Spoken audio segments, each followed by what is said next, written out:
In the quiet darkness of history, there exists a story so vast and so heavy that even today, more than 70 years after it ended, the world still carries its weight in every border, every law, and every memory passed down through generations. This is the story of World War II, a conflict that touched every corner of the earth and changed everything about how human beings live together on this planet. Imagine a time when the entire world was at war, when cities burned under waves of bombers, when families were torn apart by forces beyond their control, when millions of people died for reasons they barely understood, and when the future of all humanity hung in the balance for 6 long years. This war was not like the wars that came before it, fought by professional armies on distant battlefields while ordinary people went about their lives.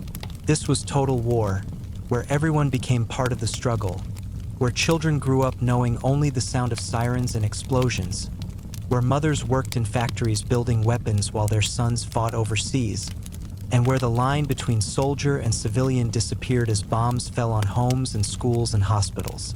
Tonight, as you settle into rest, let us walk together through this enormous story, not with the sharp edges of excitement, but with the gentle rhythm of understanding, exploring how the world fell into darkness and how it slowly, painfully, found its way back to light.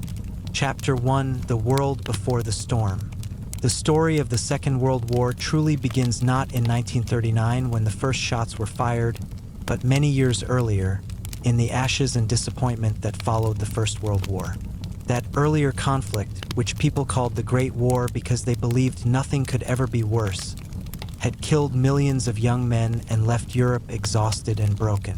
When that war finally ended in 1918, the victorious nations gathered in Paris to write peace treaties that would, they hoped, prevent such horror from ever happening again. The most important of these treaties was called the Treaty of Versailles, and it dealt with Germany, which had been on the losing side of the war. The treaty was harsh, demanding that Germany accept all blame for starting the war, pay enormous amounts of money to the winners, give up parts of its territory to neighboring countries, and reduce its army to a size so small it could barely defend its own borders. Many people at the time, including some who had fought against Germany, thought these terms were too severe and would create more problems than they solved. But the victors were angry and wanted to punish Germany for all the suffering the war had caused. In Germany, the treaty created a deep wound in the national spirit, a sense of humiliation and injustice that would fester and grow more poisonous as the years passed. The 1920s brought a brief period of hope and prosperity, especially in America, where new technologies like automobiles and radios made life easier and more exciting, and where the economy seemed to grow stronger every year. In Europe, countries tried to rebuild and recover from the war, though the task was difficult and progress came slowly. Germany faced terrible economic problems, including inflation so extreme that people needed wheelbarrows full of money just to buy bread, and life savings that had taken years to accumulate became worthless almost overnight. This economic chaos destroyed the German middle class and left millions of people desperate and angry, looking for someone to blame and someone to follow who promised to make things better. In Italy, a journalist and former soldier named Benito Mussolini came to power by promising to restore Italian greatness and by using violence against his political opponents. Mussolini created a new kind of government called fascism, which believed that the nation was more important than any individual and that a strong leader should have total power to make the nation great again. His ideas attracted followers in other countries who were also disappointed with democracy and who believed that strength and military power were more important than freedom and rights. Then came the Great Depression, which began with a stock market crash in America in 1929 and quickly spread around the world, throwing millions of people out of work, closing factories and banks, and creating misery and desperation everywhere. In Germany, where the economy was already weak and where people had not forgotten the humiliation of the Treaty of Versailles, the Depression created conditions perfect for the rise of Adolf Hitler. Hitler was a failed artist and war veteran who had discovered he had a talent for public speaking and for tapping into people's anger and resentment. He joined a small political party and transformed it through the power of his speeches, blaming Germany's problems on Jews and communists and promising to make Germany great again by tearing up the Treaty of Versailles and reclaiming Germany's rightful place as a leading nation. When the Depression hit Germany especially hard, Hitler's Nazi Party grew rapidly, and in 1933 he became chancellor through a combination of legal political maneuvering and violent intimidation of opponents. Chapter 2: Hitler's Rise and Early Conquests. Once Hitler gained power, he moved quickly to transform Germany from a democracy into a dictatorship where he controlled everything and where anyone who opposed him faced imprisonment or death. He banned all political parties except his own. He created a secret police force called the Gestapo to hunt down enemies, and he began a campaign of persecution against Jews that started with laws taking away their rights and would eventually lead to mass murder on a scale the world had never seen. Hitler rebuilt Germany's military, ignoring the Treaty of Versailles restrictions, and he did this openly, daring Britain and France to stop him, but they did nothing because they were afraid of starting another war and because some leaders thought Hitler's complaints about Versailles were reasonable. This policy of giving Hitler what he wanted in hopes of avoiding war was called appeasement, and it would prove to be a terrible mistake that only made Hitler bolder and stronger. In 1936, Hitler ordered German troops to march into the Rhineland, a region of Germany that the Treaty of Versailles had declared must remain free of military forces. Hitler's generals were nervous about this move because Germany's army was still relatively weak, and if France had opposed the remilitarization, the German forces would have had to retreat in humiliation. But France did nothing, and Britain did nothing, and Hitler learned that he could break international agreements without facing consequences. That same year, civil war broke out in Spain between the elected government and rebel forces led by General Francisco Franco. Germany and Italy sent weapons, supplies, and troops to help Franco, using the Spanish Civil War as a testing ground for new military equipment and tactics, while Britain and France stayed neutral and the Soviet Union sent limited help to the government side. The war in Spain lasted 3 years and ended with Franco's victory, and it showed that fascist nations were willing to use military force to spread their ideology, while democratic nations were reluctant to get involved. In 1938, Hitler demanded that Austria be united with Germany in what was called the Anschluss, or connection. Many Austrians supported this idea because they spoke German and shared German culture. And when German troops marched into Austria, they were greeted with flowers and celebrations rather than resistance. Next, Hitler turned his attention to Czechoslovakia, a country created after the First World War that included a region called the Sudetenland where many ethnic Germans lived. Hitler demanded that Czechoslovakia give him the Sudetenland, claiming that these Germans were being mistreated and that they deserved to be part of Germany. The Czech government, which had a strong army and good defensive positions, was ready to fight, but Britain and France pressured them to give in to Hitler's demands. At a conference in Munich, British Prime Minister Neville Chamberlain and French Premier Édouard Daladier agreed to let Hitler have the Sudetenland in exchange for his promise that this would be his last territorial demand. Chamberlain returned to Britain waving the Munich Agreement and declaring that he had secured peace for our time. But within months, Hitler broke his promise, seizing the rest of Czechoslovakia and showing that his word meant nothing. Chapter 3: The War Begins. On the first day of September in 1939, German forces invaded Poland in an attack so swift and overwhelming that it introduced the world to a new kind of warfare. The Germans called it Blitzkrieg, or Lightning War, and it combined fast-moving tanks, dive-bombing aircraft, and motorized infantry to smash through enemy defenses before they could organize resistance. Poland, caught between Germany on one side and the Soviet Union on the other, fought bravely but stood no chance against such powerful enemies.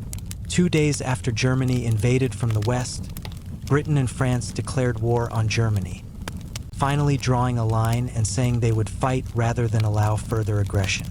But their declarations meant little to Poland because they launched no major attack to help. And then on September 17th, the Soviet Union invaded Poland from the east, following a secret agreement Hitler and Stalin had made to divide Poland between them. Within weeks, Poland was defeated and divided, Its government fled into exile, and its people faced brutal occupation by two of the cruelest regimes in history.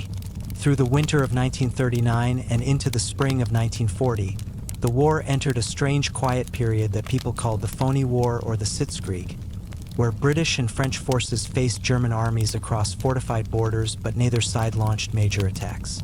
People began to wonder if perhaps the war would fizzle out without much fighting, if maybe some diplomatic solution could still be found. Then, in April 1940, Hitler shattered this illusion by invading Denmark and Norway. Denmark fell in a single day, too small and unprepared to resist. Norway fought for 2 months with British and French help, but German forces using bold tactics and superior air power eventually won control of the country, giving Germany access to important naval bases and ensuring the flow of iron ore from Sweden that German industry needed. On May 10, 1940, the real storm broke as German forces invaded the Netherlands, Belgium, and Luxembourg all at once. The Dutch fought for 5 days before surrendering after German bombers destroyed the center of Rotterdam, killing hundreds of civilians and leaving the city in flames. Belgium's army fought longer but was pushed back by the overwhelming German assault.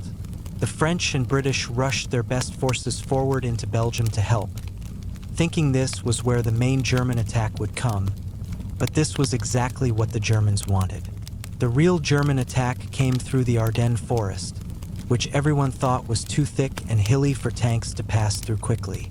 German tank divisions poured through the Ardennes, reached the English Channel in just 10 days, and cut the Allied armies in two.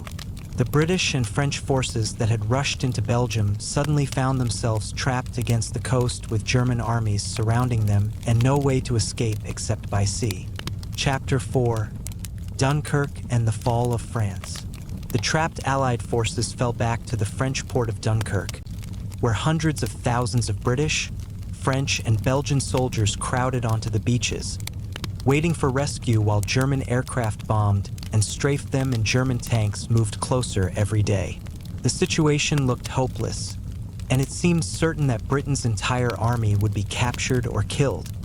But then something remarkable happened. The British Navy organized an emergency evacuation using every vessel that could float and cross the English Channel, from big warships to small fishing boats and private yachts.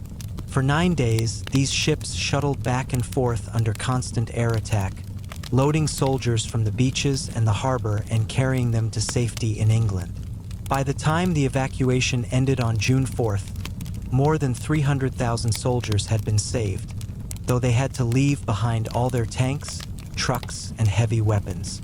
Churchill called it a miracle of deliverance, but reminded everyone that wars are not won by evacuations and that the fight ahead would be long and hard. With the British army evacuated and the French army collapsing, Hitler's forces turned south and drove toward Paris. The French government fled the capital, and on June 14th, German troops marched into Paris in a carefully staged parade down the Champs-Élysées, photographing themselves at the Eiffel Tower and other famous monuments to celebrate their victory. France, which everyone had thought had the strongest army in Europe, had been defeated in just 6 weeks.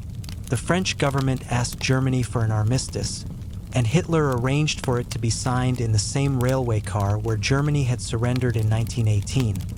A deliberate humiliation to erase that earlier defeat.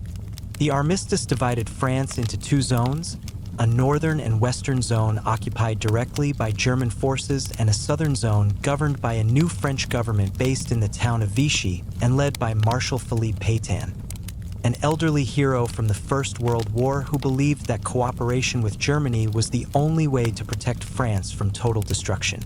Britain now stood alone against Nazi Germany, its army saved but weakened, its allies defeated or neutral, and invasion seeming likely at any moment. Winston Churchill, who had become prime minister just as the German attack began, rallied the nation with speeches that became famous for their defiance and determination. Churchill told the British people that even if the whole world fell under Nazi control, Britain would never surrender, that they would fight on the beaches and in the streets and in the hills, and that they would continue fighting until either victory was won or Britain itself was destroyed. Hitler, expecting Britain to see reason and make peace now that it faced Germany alone, was surprised when Churchill's government rejected all peace offers. Hitler then ordered the German Air Force to destroy the Royal Air Force as preparation for an invasion of Britain, beginning what became known as the Battle of Britain. Chapter 5: Britain Stands Alone. Through the summer and autumn of 1940, young pilots of the Royal Air Force fought day after day in the skies over southern England against larger numbers of German aircraft. Flying Spitfires and Hurricanes, these pilots, many barely out of their teens, climbed into their cockpits knowing that the survival of their country depended on them winning air battles against experienced German crews. The Germans attacked British airfields and radar stations and aircraft factories, trying to destroy the RAF on the ground and in the air, but somehow the British held on. Pilots flew 4 or 5 missions a day, landing only to refuel and rearm before taking off again, so exhausted they could barely climb out of their cockpits. Ground crews worked around the clock to repair damaged aircraft and get them flying again. Civilian spotters watched the skies and reported enemy formations. The whole nation held its breath as the battle raged overhead, watching vapor trails streak across the sky and seeing distant specks wheel and dive and sometimes fall in flames or trailing smoke.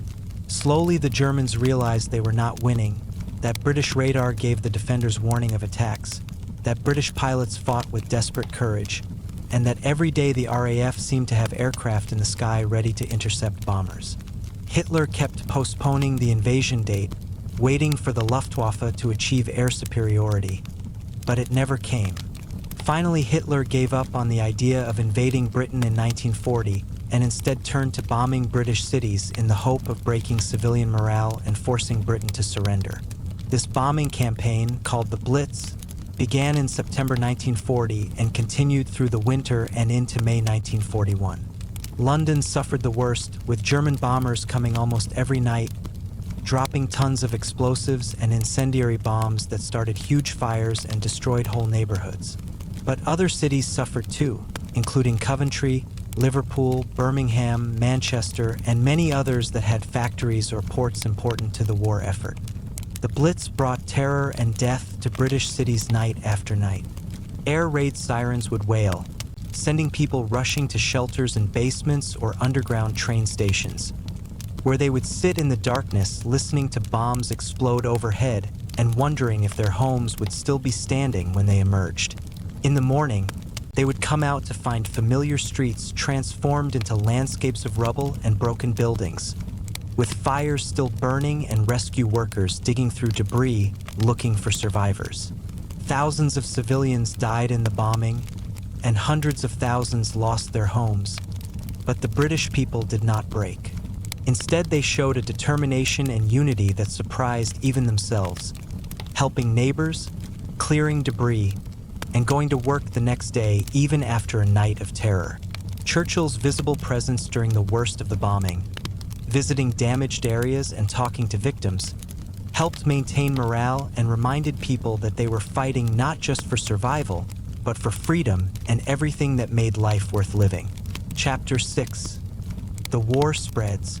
While Britain endured the Blitz, the war expanded to new regions and drew in new participants. Mussolini, jealous of Hitler's victories and eager for Italian glory, invaded Greece from Albania in October 1940, expecting an easy victory over what he thought was a weak opponent. Instead, the Greeks fought back fiercely, not only stopping the Italian advance, but pushing it back deep into Albania and humiliating Mussolini.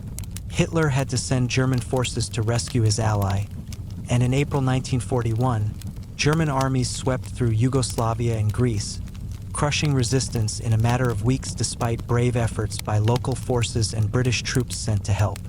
In North Africa, Italian forces based in Libya had attacked British-controlled Egypt, hoping to capture the Suez Canal, but the British counterattacked and drove deep into Libya, capturing tens of thousands of Italian prisoners.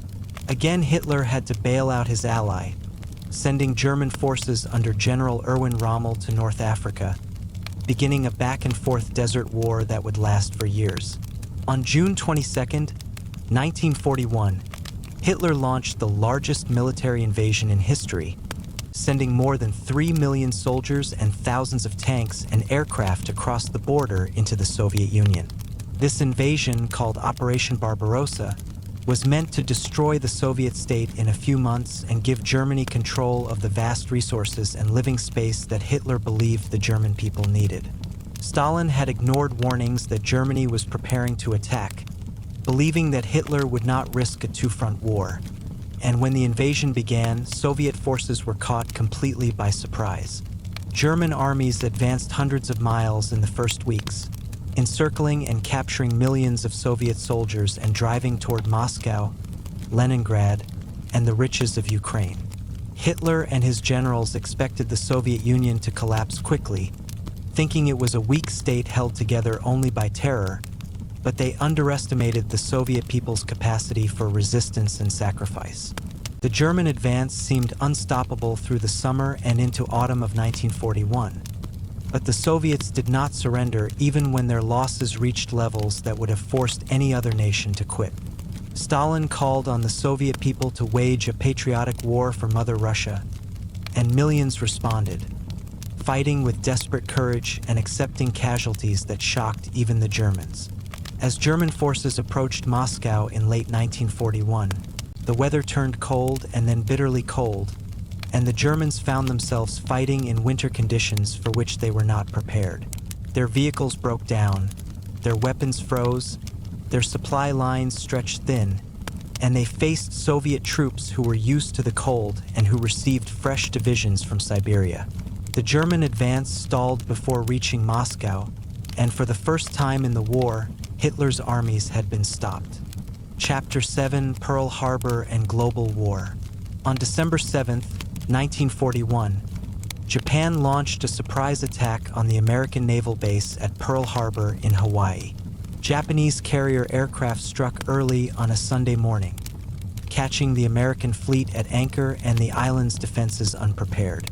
The attack sank or damaged 8 battleships, destroyed hundreds of aircraft, and killed more than 2,000 American servicemen. President Franklin Roosevelt called it a date which will live in infamy, and the next day America declared war on Japan. 3 days later, Germany and Italy declared war on the United States, honoring their alliance with Japan and perhaps believing that America would be too busy fighting Japan to interfere much in Europe. This was a catastrophic mistake because America's industrial might and human resources would prove decisive in winning the war, but at the time many people wondered if America could fight effectively on 2 fronts at once. Simultaneously with Pearl Harbor, Japanese forces attacked American, British, and Dutch territories across the Pacific and Southeast Asia. The Philippines, Guam, Wake Island, Hong Kong, Malaya, and Thailand all faced Japanese assault in a coordinated offensive that seemed to achieve victory everywhere. American forces in the Philippines, commanded by General Douglas MacArthur, fought a desperate defense but eventually had to surrender in the largest capitulation in American history. British forces in Malaya retreated down the peninsula toward Singapore, which was supposed to be an impregnable fortress, but which fell to Japanese attack from the landward side that was supposed to be safe. More than 80,000 British, Indian, and Australian troops surrendered at Singapore in what Churchill called the worst disaster in British military history. Within 6 months of Pearl Harbor, Japan controlled a vast empire stretching from Burma to the Central Pacific, and it seemed that Japanese expansion might be unstoppable. Chapter 8: The Turning Points. The year 1942 saw the Axis powers reach their greatest extent and then begin to face setbacks that would eventually grow into defeat. In June, the American Navy, having broken Japanese codes, learned that Japan planned to attack Midway Island and set a trap. American carriers ambushed the Japanese fleet, sinking 4 Japanese carriers and killing hundreds of experienced pilots in a battle that lasted only a few minutes of intense action, but which shifted the balance of power in the Pacific from Japan to America. The Battle of Midway came just 6 months after Pearl Harbor, and it showed that Japan could be beaten and that American forces were learning fast how to fight this war. In North Africa, British forces under General Bernard Montgomery stopped Rommel's advance at El Alamein in October and November, then pushed German and Italian forces back in a victory that Churchill said marked not the beginning of the end, but perhaps the end of the beginning. In the Soviet Union, German forces launched a new offensive in the summer of 1942. This time aimed not at Moscow, but at the oil fields of the Caucasus and the industrial city of Stalingrad on the Volga River. The Battle of Stalingrad became the bloodiest battle in history, a months-long struggle where German and Soviet forces fought street by street and building by building and sometimes room by room in combat so intense and brutal that soldiers said it was like being in hell. The city was reduced to rubble, but every pile of debris became a fortress and every basement became a bunker where soldiers fought until they died or ran out of ammunition. Soviet defenders received orders that there was no land beyond the Volga, meaning they could not retreat, and they held on through autumn and into winter while Soviet armies massed north and south of the city. In November, these Soviet forces attacked, breaking through Romanian and Italian armies, protecting the German flanks and encircling the entire German Sixth Army at Stalingrad. Hitler ordered the trapped army to fight to the last man rather than surrender, but by February 1943, after months of starvation and cold and hopeless fighting, the survivors surrendered, marking the first time an entire German army had been destroyed. Chapter 9. The Allies Strike Back. After Stalingrad and El Alamein and Midway, the initiative in the war shifted from the Axis to the Allies, though victory was still far away and the fighting ahead would be as bitter as any that had come before. In November 1942, American and British forces landed in Morocco and Algeria in Operation Torch, opening a new front in North Africa and catching Axis forces between two Allied armies. By May 1943, the last Axis troops in North Africa surrendered, and the Allies began planning the invasion of Italy. Sicily fell to Allied forces in July and August 1943, leading to Mussolini's overthrow and Italy's surrender in September, though German forces quickly occupied Italy and turned it into a battlefield where every mountain and river became a defensive line that cost the Allies dearly to overcome. In the Soviet Union, after the victory at Stalingrad, Soviet forces began pushing westward, liberating Soviet territory and driving toward Eastern Europe. The Germans launched one more major offensive in the summer of 1943 at Kursk, using new heavy tanks and hoping to regain the initiative, but Soviet forces, forewarned by intelligence and having prepared massive defenses, stopped the attack and then counterattacked, beginning an advance that would not stop until it reached Berlin. The Battle of the Atlantic, the struggle to keep Britain supplied across submarine-infested waters, slowly turned in favor of the Allies as better tactics, longer-range aircraft, and breaking of German codes allowed convoys to avoid or defeat U-boat attacks. By mid-1943, the U-boat threat was contained, and the vast flow of American men and material to Britain could proceed without crippling losses. In the Pacific, American forces began the long campaign of island hopping, attacking Japanese-held islands, bypassing and isolating others, and steadily moving closer to Japan itself. Each island became a fierce battle as Japanese defenders fought from caves and bunkers and refused to surrender, accepting death rather than the dishonor of captivity. Tarawa, Saipan, Peleliu, Iwo Jima, and Okinawa became names written in blood as Marines and Army soldiers fought yard by yard against fanatical resistance, supported by naval bombardment and airstrikes that turned tropical islands into moonscapes of craters and shattered trees. The cost in lives was terrible on both sides, and it became clear that if this pattern continued, an invasion of Japan itself would result in casualties beyond anything yet seen in the war. Chapter 10: The Holocaust. While armies fought across continents and oceans, another kind of war was being waged, a systematic campaign of murder that targeted Jews and other groups the Nazis deemed undesirable. The persecution of Jews had begun when the Nazis came to power, with laws restricting their rights and property, but after the war started, persecution escalated to mass murder. In occupied Poland and later in the Soviet Union, special units followed the German army and shot Jewish men, women, and children, leaving mass graves filled with thousands of bodies. Then the Nazis developed a more systematic approach, building death camps equipped with gas chambers disguised as shower rooms where people could be killed by the hundreds at once. The death camps, with names like Auschwitz, Treblinka, Sobibor, and Majdanek, operated like factories designed to kill as many people as possible as quickly as possible. Jews from across occupied Europe were rounded up, packed into cattle cars, and transported to these camps, often traveling for days without food or water. Upon arrival, most were sent directly to the gas chambers, while those deemed fit for work were kept alive as slave laborers until they died from exhaustion, starvation, disease, or beating. By the time the war ended, approximately 6 million Jews had been murdered, along with millions of others including Roma people, disabled individuals, political prisoners, Soviet prisoners of war, and anyone else the Nazis considered unworthy of life. Entire Jewish communities that had existed for centuries were wiped out completely, their cultures and traditions destroyed, their people reduced to ashes scattered in fields near the death camps.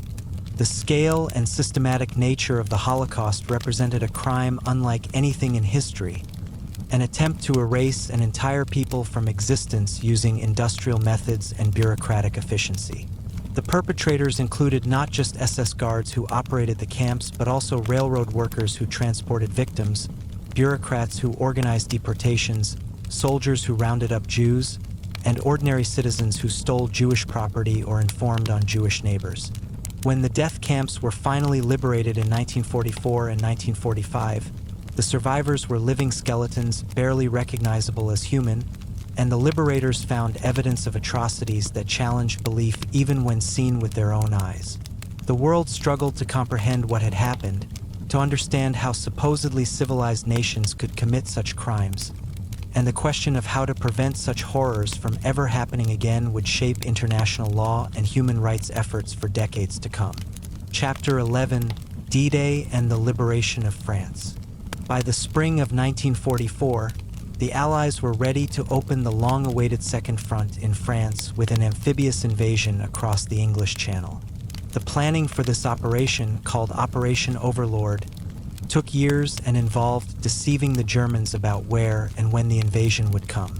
The Allies built a phantom army with fake tanks and aircraft in southeast England, creating the impression that the main attack would come at the Pas de Calais, the narrowest point of the channel, while the real invasion was planned for the beaches of Normandy. On June 6, 1944, more than 150,000 Allied troops landed on 5 beaches along the Norman coast, supported by thousands of ships and aircraft in the largest amphibious operation ever attempted. The landings succeeded, but at heavy cost, particularly at Omaha Beach, where American forces faced intense German fire from positions on the cliffs above.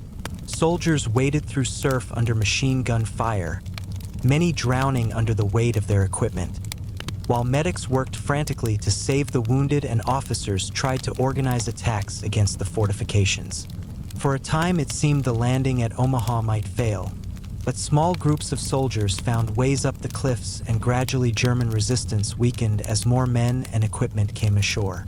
By nightfall, all 5 beaches were secured, though some units had not reached their planned objectives and casualties numbered in the thousands.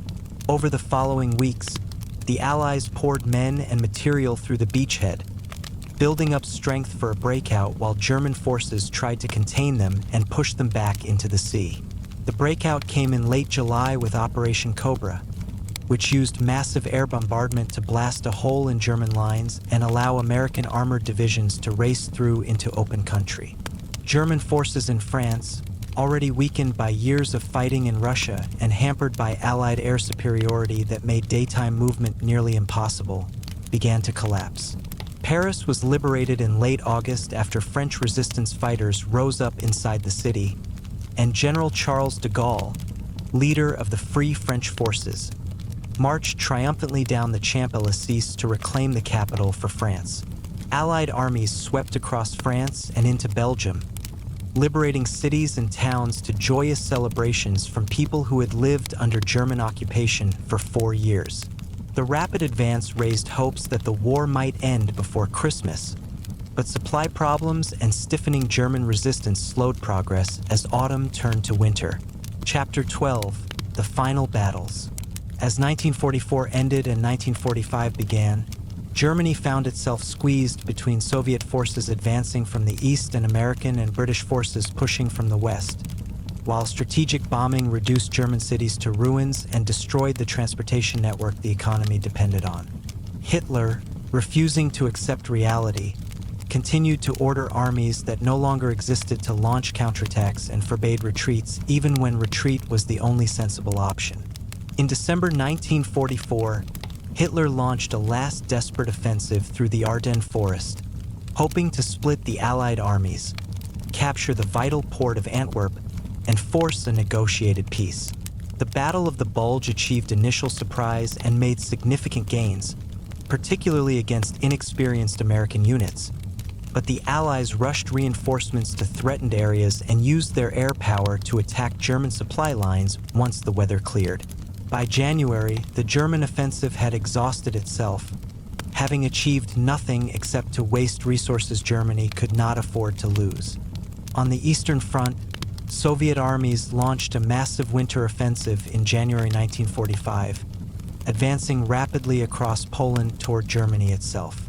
Millions of German civilians fled westward in the depths of winter, hoping to reach British or American lines rather than face Soviet forces who were taking revenge for the suffering Germany had inflicted on the Soviet Union. Soviet troops showed little mercy to German soldiers or civilians, and the advance was accompanied by widespread looting, violence, and destruction.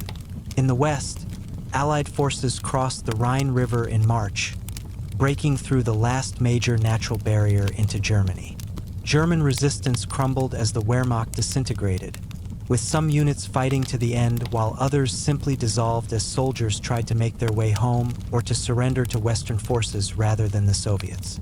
The final Battle of Berlin began in April 1945 as Soviet forces surrounded the city and fought their way toward the center where Hitler had his bunker. The battle was street-by-street urban warfare, with Soviet troops clearing buildings one at a time against desperate resistance from a mix of regular army units, SS fanatics, Hitler Youth, and old men pressed into service. Hitler, who had spent the last months issuing impossible orders and raging against the failures of his generals and the German people, married his longtime companion Eva Braun and then committed suicide on April 30th as Soviet forces closed in. His body was burned to prevent it from falling into enemy hands. On May 8, 1945, Germany surrendered unconditionally, ending the war in Europe after nearly 6 years of fighting that had killed tens of millions and left the continent devastated. Chapter 13: Victory over Japan. Even as Germany collapsed, the war against Japan continued with no sign that Tokyo would surrender. American forces had captured island after island across the Pacific, each one bringing them closer to Japan, but each one costing lives as Japanese defenders fought with suicidal determination. The Battle of Iwo Jima in early 1945 saw Marines fighting for a tiny volcanic island needed as an emergency landing site for bombers attacking Japan. The battle lasted more than a month and became iconic partly because of the photograph of Marines raising the American flag on Mount Suribachi. But the cost was terrible, with nearly 7,000 Americans killed and the entire Japanese garrison of more than 20,000 wiped out. Okinawa was even worse, the largest amphibious operation in the Pacific and the bloodiest battle of the Pacific War. The fighting lasted from April into June 1945 and cost more than 12,000 American lives, plus more than 100,000 Japanese military deaths and tens of thousands of Okinawan civilian deaths, many of them forced to commit suicide by Japanese soldiers who told them that Americans would torture and kill them if captured. The battles of Iwo Jima and Okinawa convinced American leaders that invading Japan itself would result in millions of casualties on both sides, as Japanese forces prepared for a final defense of the home islands using every available person, including civilians armed with bamboo spears, who had been told to fight to the death rather than accept defeat. The atomic bomb, developed by American scientists in a secret project called the Manhattan Project, offered an alternative to invasion. President Harry Truman, who had become president when Roosevelt died in April 1945, decided to use this terrible new weapon in hopes of shocking Japan into surrender without the need for an invasion that would kill millions. On August 6, 1945, an American B-29 bomber dropped an atomic bomb on Hiroshima, destroying the city center and killing somewhere between 70,000 and 140,000 people. 3 days later, another atomic bomb was dropped on Nagasaki, killing between 40,000 and 70,000 people. And on the same day, the Soviet Union declared war on Japan and invaded Japanese-occupied Manchuria with overwhelming force. Emperor Hirohito, breaking precedent, decided that Japan must surrender to prevent total destruction. And on August 15th, he announced Japan's acceptance of Allied terms in a radio broadcast, the first time most Japanese had ever heard their emperor's voice. The Second World War was over. Chapter 14, The Aftermath and Legacy. The cost of the Second World War was almost beyond comprehension, with more than 70 million people dead, including perhaps 50 million civilians, making it by far the deadliest conflict in human history. The Soviet Union lost between 20 and 27 million people. China lost 20 million or more. Germany lost 7 to 9 million. Poland lost 6 million, including 3 million Jews murdered in the Holocaust. And every nation involved suffered losses that touched almost every family. Cities lay in ruins from Warsaw to Manila, from Berlin to Hiroshima. Their buildings destroyed, their populations dead or dispersed, and the task of rebuilding seemed overwhelming. Europe, which had dominated world affairs for centuries, was exhausted and divided, with Western Europe occupied by American and British forces and Eastern Europe under Soviet control, the dividing line between them becoming the Iron Curtain that would define the Cold War. The United Nations was established to replace the failed League of Nations, with the hope that it would provide a forum for resolving disputes peacefully and preventing another world war. The Nuremberg and Tokyo trials held surviving Nazi and Japanese leaders accountable for war crimes, establishing the principle that individuals could be prosecuted for crimes against humanity, even if they were following orders or acting as heads of state. The Marshall Plan rebuilt Western Europe with American aid, creating prosperity that helped these nations become stable democracies and close American allies. In Asia, the war led to the end of European colonial empires as nations like India, Indonesia, Vietnam, and others gained independence, though the process was often violent and created new conflicts.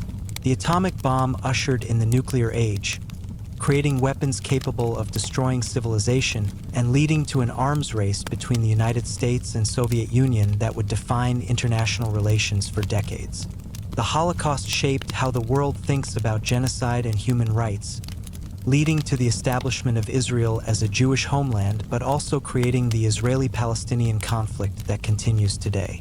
The war changed social structures, as women who had worked in factories and served in auxiliary military roles proved they could do jobs previously reserved for men, though many were pushed back into traditional roles after the war ended.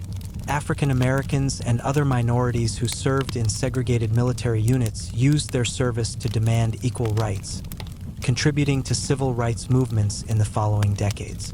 Closing reflection. The Second World War was a conflict so vast and so destructive that its shadow still falls across our world today, visible in borders and alliances, in laws and institutions, and in the collective memory of humanity. It began because nations that had been defeated or disappointed in the previous war sought revenge and expansion, because economic depression created conditions where extremist ideologies could flourish, and because democratic nations chose appeasement over confrontation until it was too late to prevent catastrophe without enormous sacrifice. The war showed both the worst and best of human nature, revealing how ordinary people could participate in or tolerate atrocities of unimaginable evil, but also how they could show courage and sacrifice and determination when everything they valued was at stake. It demonstrated that modern industrial societies could wage total war with a completeness and destructiveness never before seen, killing millions of civilians along with soldiers and reducing entire cities to ruins through bombing and artillery.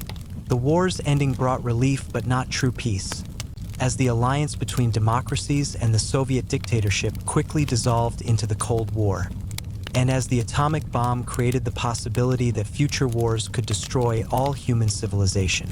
The generation that fought World War II, often called the Greatest Generation, built the post-war world through their work and sacrifice, creating institutions meant to prevent such catastrophe from happening again and establishing principles of human rights and international law that remain relevant today even if they are not always followed.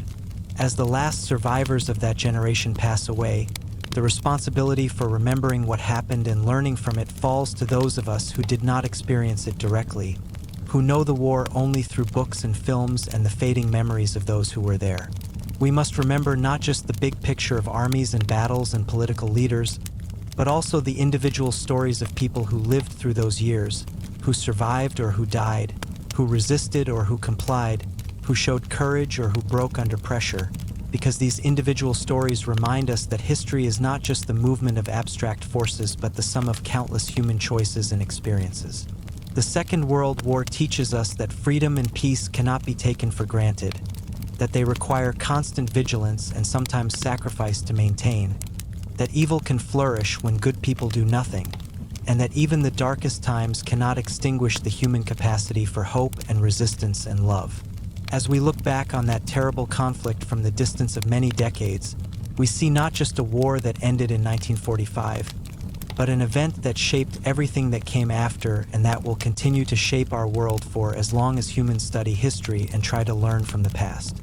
In the quiet of night, as we reflect on this story of darkness and light, of destruction and survival, of hatred and courage, let us carry forward the memory of those who suffered and those who fought.